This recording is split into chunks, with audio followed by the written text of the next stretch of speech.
You're listening to the Open Books Podcast. Your next chapter starts now. Is it love, love, love, love, love, love that I'm feeling?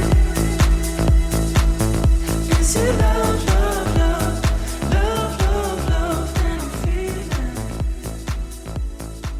Is she the one? Okay, you ready? I'm ready. Okay, so this is a little special mini episode. And Amber doesn't know what we're going to do. I have no idea what's going on. So I wanted to surprise her with this episode because it came to me quickly and suddenly and all at once. And I was like, I need to do this. You just have to act on it. So I remembered that a while ago when we had read Freida McFadden's book, The Housemaid is Watching, someone somewhere had said, did AI write Freida McFadden's book? And I was like, Bitch, shut up. can I ask ChatGPT to write like a short story? Shut up. So when I tell you ChatGPT gave me 2 fire stories within a matter of seconds, I immediately thought like Freida McFadden had to have gotten AI to write her book. Pause. Like Can I guess the prompt? 100%. Did you say something along the lines of, can you write me a short psychological thriller inspired by the author Freida McFadden? I'm so dead. This is my first prompt. Okay. I have a podcast with my best friend. We want to tell a quick, short, thrilling story. Can you write a short story about 10 minutes long that is a thriller? It can be horror. It must have a plot twist, a beginning, middle, and end. Thank you. Okay, guys. Side note, obsessed with this surprise because Yes. how freaking cool and creative is that? Right. Shout out, bitch. We Second, could make it like a segment, honestly. We really Stories told by AI. AI. Obsessed. wait, That's such a but good we'll idea. switch it up, and like we can't discuss. won't tell each other. We can't discuss the prompt. So like we'll do the surprise like you did. Wait, we could get listeners to give us prompts as well. Submissions. Yes. What do you want AI to Oh write my god, about? I love when we brainstorm on the podcast Me because I feel too. like that's when we're our best selves. Yeah. But be nice to your AI.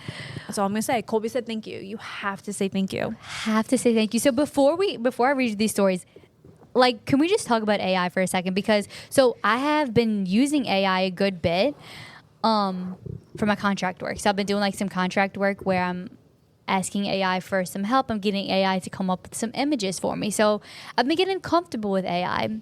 So I'm using ChatGPT. I'm about to just say screw it and like pay for the subscription to get like the ChatGPT Plus because I'm like, There's why not? so many Different like like platforms. different AI platforms. Which ones do you use? Have you ever used one before? ChatGPT is my favorite. Gosh, there's a few when I went to Teacher Leader Summit. Mm-hmm. Like that they were like teaching you all about AI it? in the classroom. Yeah, like they use AI at the LDOE, which is the Louisiana Department of Education. So it makes you wonder. they have an AI team that is like researching AI in the classroom. That's so bizarre. So this is what AI says about AI. Like I Googled what is AI. So artificial intelligence is a branch of computer science that uses algorithms, data, and computational, is that a word? Computational. Computational? Computational. Thank you. You got it, Another girl. one. Thank you. Thank Power to create machines that perform tasks that typically require human intelligence. AI systems are designed to mimic human decision making. So That's scary. Mimic a human decision making and learn, reason, and self correct using logic and decision trees. They can process large amounts of data to identify patterns and relationships that humans might miss. So it's just so freaky. That's why I had to like test this concept. I've been thinking so much about AI. Black Mirror has told us about AI long before AI really It's became been a coming thing. down the pipe. It's been coming down. It's so freaky. Like, first of all, it can answer anything you want. It did make me really go like, can authors just use AI to write a book now? Like, I think that we would always kind of catch it because even Freida's last book, it felt a little bit robotic. Mm-hmm. It felt like a little, like I feel like I wasn't connected to it as much. And AI can sometimes be a little wonky because at the end of the day, it's based on your prompt. Like you have to be very specific Exactly. to get what you want. So I also love that you said be nice to AI because when I'm typing in ChatGPT, like I feel like I have to say like, hey girl. Hey, it's me. Hey, like, hope you had a wonderful day. Can you please do something for me? Like, no big deal if you can't. Oh my gosh, Carrie Bradshaw would so use ChatGPT to write her column. 100%. she'd be like, what's the most dreadful thing I could write about today? And then I wondered, And all of a sudden, Freida McFadden, yes. does she use AI? I guess we'll never know. And just like that, Freida McFadden. That. So I was like, hi, AI, like, can you write me a short story? It came up with it in 2 seconds. So I do believe that authors these days may or may not, this is all allegedly, be using AI to write their stories. And it makes you just question the integrity of a story sometimes. But, I think we'll always be able to tell if it's authentic or not. Because real humans will write a story with lots of depth, with lots of charisma. Right, like feelings Exactly. that we've actually felt. But thank you, girl. Not to doubt AI, though. Thank you, girl. We want to keep AI on our side. That's all I'm Yes. going to say. You have to.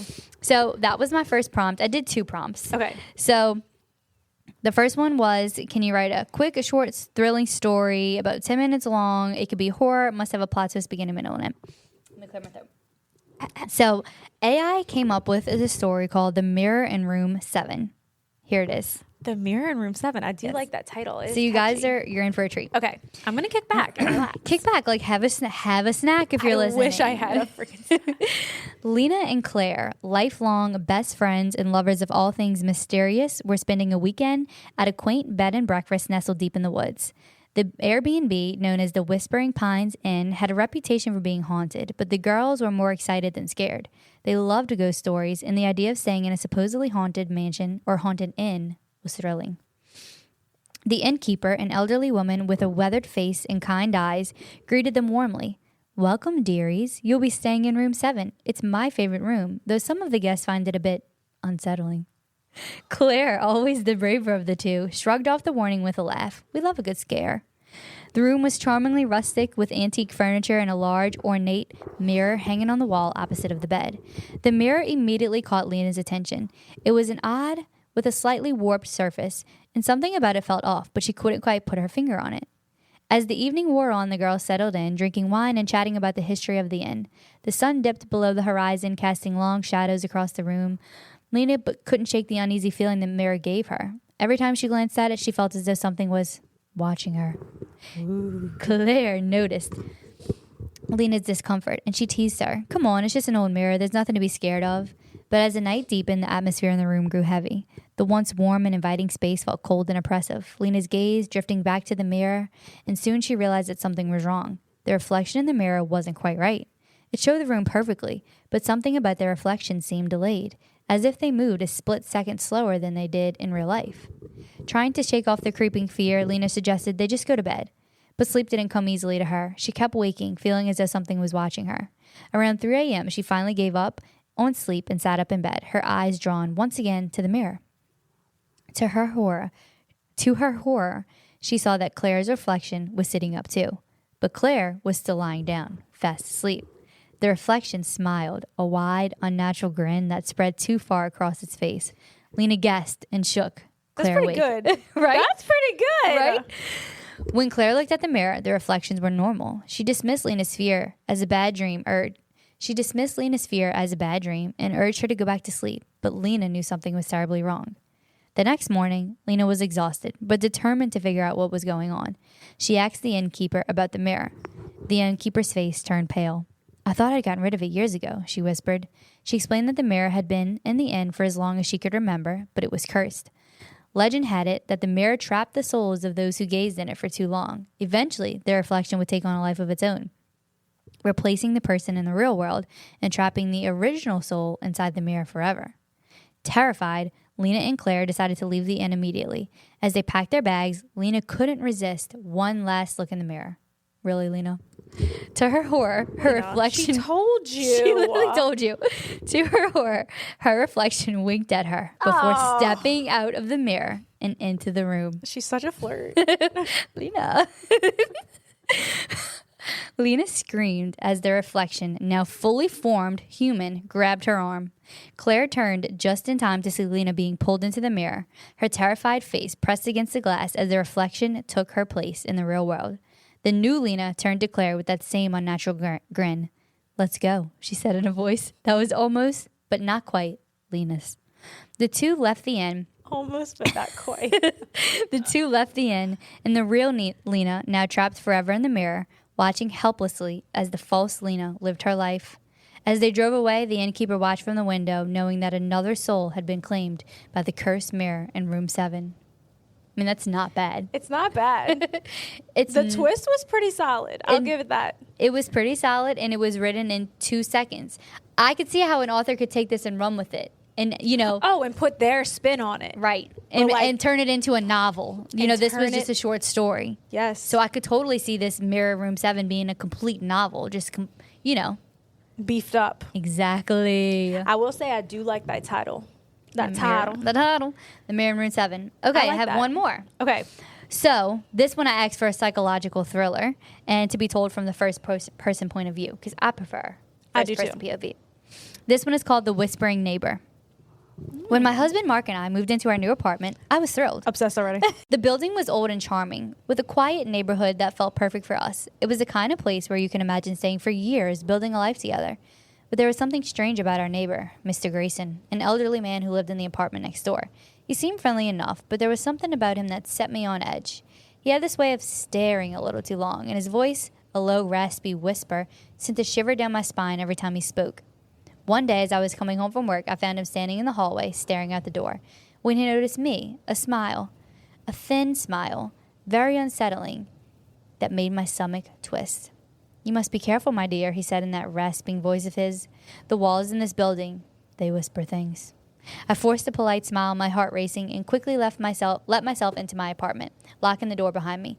I told myself he was just a lonely man with a vivid imagination, but I couldn't shake the uneasy feeling he left me with. Over the next few weeks, I started to notice things. It began with a faint whisper at night, just as I was drifting off to sleep. At first, I thought it was just my mind playing tricks on me, but the whispers grew louder, and they seemed to be coming from the walls. Mark didn't believe me. Of course the husband didn't Damn it, believe Mark. her. "It's an old building, Sam," he said, brushing off my concerns. "Old buildings make noise. Oh, they You're just all stressed say to that. move." Oh my gosh, this reminds me of the dad from The Perfect Child. Remember how terrible Yes, he was? Chris. No, Christopher. Christopher, yeah, he never believed anything his poor wife said.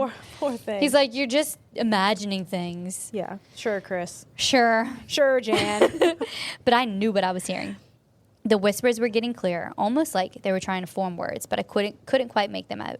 I found myself lying awake at night, staring at the walls to catch what they were saying.